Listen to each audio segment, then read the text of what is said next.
Are getting older, and they're being faced with some very, very difficult decisions. One of them, of course, is how to care for their elderly parents. So how do you know which place is right for you or your parents? Maribeth Bersani, the Senior Vice President of Public Policy for the Assisted Living Federation of America, is with us now. And Maribeth, we were just saying during the commercial break that everybody knows somebody or has somebody that needs to make this decision. And it's one of those decisions you feel guilty making, too. It's a very stressful decision, but first is to make sure assisted living is the right option. We're lucky we live in a time when there are many options for our aging parents. Well, let's talk about the difference. You hear nursing home. Right. You hear assisted living. Define them. What's the difference? Okay. Assisted living is a residential alternative to nursing home care. So we care for frail seniors. Our average age is 86, similar to the nursing home population, but we have a different philosophy of care. It's one that embraces choice, independence. So, for example, our residents choose when they want to get up, what time they want to bathe, if it's in the morning, at night, what to eat. So it's much more of an atmosphere of freedom of choice.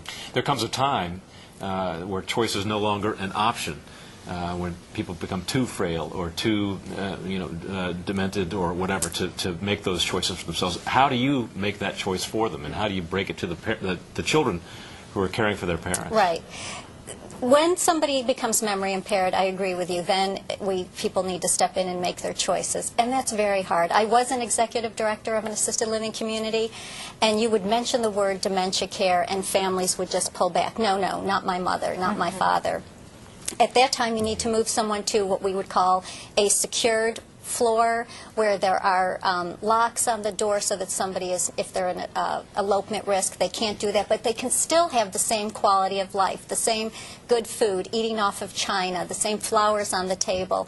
It's a philosophy of care so that people still feel that they're in a warm, loving environment. Part of what makes this decision so difficult for children is that here they've spent their whole life being raised by parents and listening to their direction, and suddenly the roles are just polar opposite and reversed. You're telling your parents what to do and telling them where they're going to stay. It's a fundamental discomfort for a lot of children. And I would say, don't do that. Jump into that role reversal too quickly. Obviously, if someone is cognitively impaired, you have to do that. But we use the phrase ageism. It's still alive and well. We think that just because someone's 85 years old, they can't make their own decision, and that's really not true. Your mother and father have the right to make their own decisions, even if I think it's a bad decision. We make bad decisions every day, and nobody's watching us. We won't admit that. But if somebody is supposed to use a walker because they're at fall risk, but they don't want to because they don't like that it makes them look frail, in assisted living, we let someone go without their walker. Now, we'll sit down with the adult son or daughter. We might have them have a meeting and say, your parent is taking a risk, but their quality of life is so much better living it the way they want to, even if they might fall.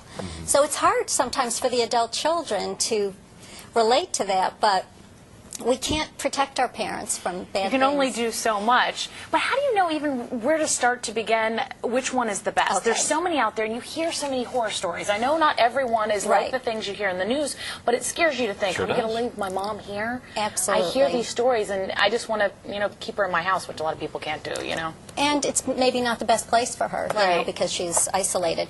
Well, the first thing to do is you have to figure out location. I mean, that's the number one. Is your mother going to move where you live, or is she going to stay in her own neighborhood? Okay. Price is another major factor. But once you get narrowed the field a little bit, then you need to ask lots of questions. You need to go visit the community. In terms of the issues you're talking about, assisted living is regulated in all 50 states. There should be a license hanging on that wall that says, they're in good standing, licensed. And most of these you can get on the internet and check. Absolutely. You can find out the sightings from their last inspection survey. Most of them are inspected annually. One of the problems is that generation of people who are now going into nursing homes and assisted living are fiercely independent. They grew up as children in the Great Depression. They don't want anybody telling them what to do. Believe me, I know. But once they're there, because of that fierce pride, they will not tell you oftentimes if bad stuff is going on in the assisted living. Because they can handle it, right? How do you find out if something bad is happening to your parents and they're not being properly taken care of? What are some warning signs? Well, I would say you need to be an engaged family member. I mean, you can't just move someone into assisted living and think, okay, now you're safe, I'm going back to Milwaukee. You do need to visit at all different times of the day or night. If you notice anything different about your mother's appearance, as she was outgoing before, but now she's withdrawn, if she's gaining weight, losing weight, you need to just ask some questions, get to know the staff. Most communities will tell you about who's taking care of your mother. Get to know that person. When you're 80-some years old, you bruise when you brush Very against a little easily. table like this. So I mean that adds confusion to the son or the daughter who wants to Know take what's good really care of going them. on It does. But you need to ask questions. Does the community do criminal background checks on all of their employees?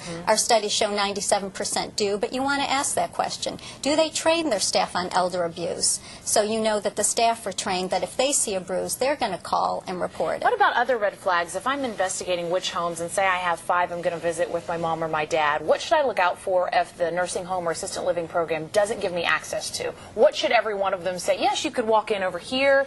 What should I have access to? What is a red flag if they don't let me see? They should allow you to talk to other residents. They should allow you to talk to the family members of the residents. They should allow you to talk to the staff. Okay. And they should allow you to see their last inspection report.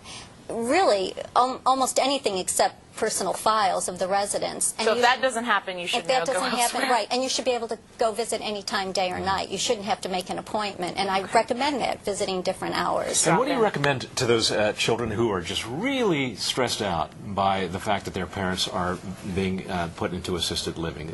They feel responsible for them. They find that their time allotment has dramatically changed. They're watching their own children, but at the same time they're watching their parents now.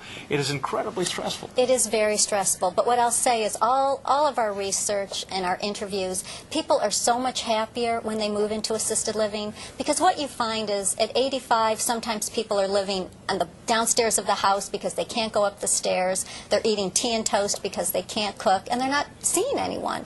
Once they go to assisted living, they're around people, they have activities, and they're so much happier, and their quality of life is so much better. So I try to tell the adult children, you're doing something good for your parents. You should not feel guilty. You don't want to shelter them. That's the big thing. Right, Absolutely. that's such a reassuring thought for a lot of kids my age for dealing with exactly what need you're here to tell both. us about. Maribeth Bersani, thank you very much. Thank you. Good to see you. Thanks. Next year.